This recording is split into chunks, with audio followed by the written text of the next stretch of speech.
Good morning to you, Chloe. Standing by to be in conversation with John Steenhuisen. It's over to you. Well, thank you very much, Tutu. As you've already alluded to it, the Democratic Alliance is indeed launching its election manifesto today, and we are at the Rand Stadium. That's in the south of Johannesburg. To be specific, the area is called Rosettenville. This stadium, Tutu, we are told, it's essentially it will handle somewhat of 20,000 capacity crowd. But the person to actually confirm that is John Steenhuisen. He is the party's chief whip in Parliament, and of course he joins me now. John, good morning to you. Good morning to you. So why the choice of this stadium? Perhaps let's start there. Well, of course, Johannesburg, Gauteng, it is the battleground province in this next election. It's going to be a hard-fought race up here, and we think we're very, very competitive. And obviously, we want to do some layering here and ensure that we're able to land the message here in this battleground province of Gauteng. Capacity crowd, this stadium, how many people can it handle? 20,000 capacity crowd, and we've got an overflow area as well. We're very, very confident that South Africans from all walks of life are going to be here today to come and listen to the DA's message of hope and change for South Africa. Your leader has been crisscrossing the whole of South Africa. What have you been telling South Africans in the lead up to this launch today? Well, what we've been telling South Africans is that there is a way out of the situation that they're in now, that we can have a prosperous country, we can have South Africans back to work, we can get our country working again, but it means that the real power lies in the votes. While the ANC have cut the power in South Africa, on the 8th of May, voters will have an opportunity to cut their power. If they want to see real change from the situations that they're in, our manifesto offers an opportunity of hope and change for them out of the situation that they're in. Not only have we been speaking to people, we've also been listening to people. So large parts of the manifesto are actually a result of those crisscrossing the country by the leadership figures, engaging with communities in different parts of the country, hearing the issues that matter most to them. Those have now been distilled into our manifesto, and we're confident that it's going to find very, very good resonance, particularly amongst those South Africans who are looking for some ray of hope in a very, very bleak political landscape. John, you've already alluded to Johannesburg, and I would then say broadly Gauteng as a battleground that the DA has identified. But you've also identified two other provinces, and that is the Northern Cape. In fact, it's only actually one other province that you're targeting. It's the Northern Cape, and then, of course, Gauteng, which you're not in control of.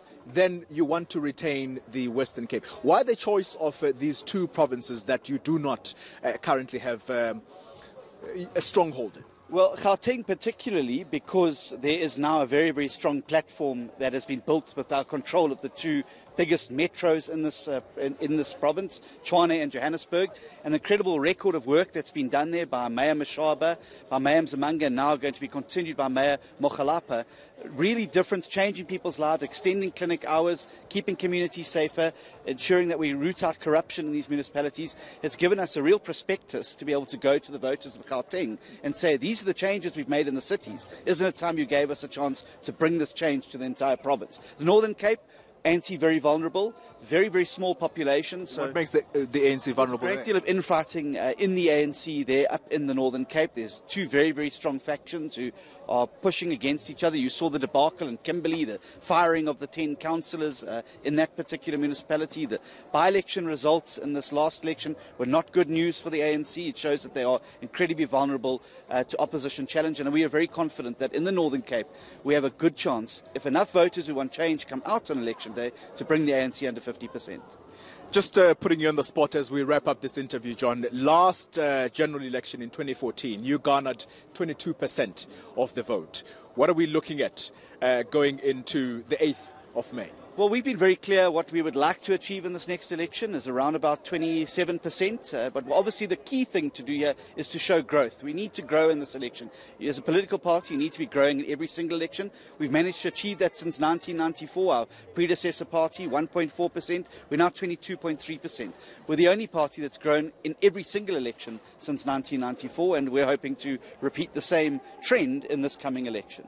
Right, John Steenhuisen, he is the Democratic Alliance's chief whip in Parliament, Dudu. Well, the party has been accused of many things. Weak leadership is one of those. So we'll drill deeper as we head up to the time that the leader of this party, Mmusi Maimane, delivers the speech at this manifesto launch. So we'll drill deeper into some of the issues that have plagued the Democratic Alliance. But for the moment, let's throw it back to you in studio. Before we let you go, Xoli, perhaps if someone is preparing their day and wondering what time to leave the house or what time proceedings there start, perhaps let's talk through the agenda for the day.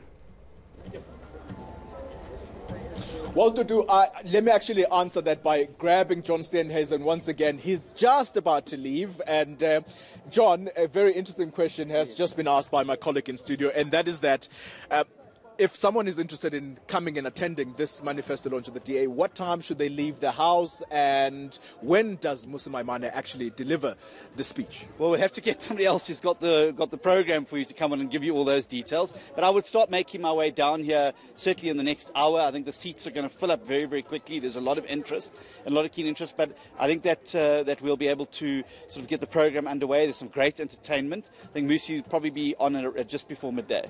All right. Thank you very much, John Steenhuisen. Dudu, well, that's the information. Anyone who's listening or who has been listening to my conversation with John Steenhuisen, you probably will know by now that you just need to possibly be leaving your house round about now, because I'm sure the roads also leading to the Rand Stadium are going to be congested in a very short while. And Ngosi Nansi, Xoli Mgambi out in Rand Stadium for us this morning.